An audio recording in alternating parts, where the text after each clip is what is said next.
Voici la pomme de discorde, ces vêtements d'occasion bon marché que l'on trouvait facilement sur les étals de Kigali. Mais il y a 2 ans, le gouvernement rwandais a décidé de stopper cette invasion de fripes pour développer le Made in Rwanda.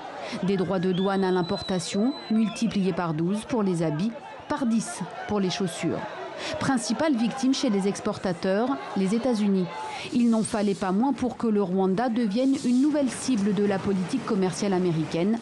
Washington vient de mettre fin aux avantages commerciaux qui étaient accordés aux vêtements rwandais dans le cadre de l'AGOA, un accord signé en 2000. Le Rwanda était le seul pays à avoir tenu tête aux États-Unis sur ce dossier. Il y a une corrélation entre décourager le commerce des vêtements de seconde main et augmenter la production nationale, objectif qui était la base de notre décision. Le deuxième point que je voulais ajouter est que le Rwanda reste ouvert à s'engager avec les États-Unis ainsi qu'avec tout autre pays sur un accord commercial mutuellement bénéfique. En 2017, les vêtements n'ont représenté que 3% des exportations rwandaises aux États-Unis pour un montant de 1,3 million d'euros. Mais la mesure de rétorsion américaine devrait néanmoins causer du tort à l'industrie textile rwandaise.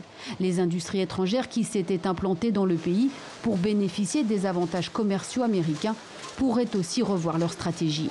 Nous nous attendons à ce que certaines entreprises rwandaises soient touchées, en particulier une usine de vêtements qui appartient à des Chinois. Mais nous avons un plan pour elles, nous avons discuté avec elles et nous allons les aider pour la transition. La Chine, l'un des partenaires essentiels dans la croissance rwandaise. Le président Xi Jinping était la semaine dernière en visite à Kigali. Pas moins de 15 accords bilatéraux ont été signés pour plusieurs millions de dollars.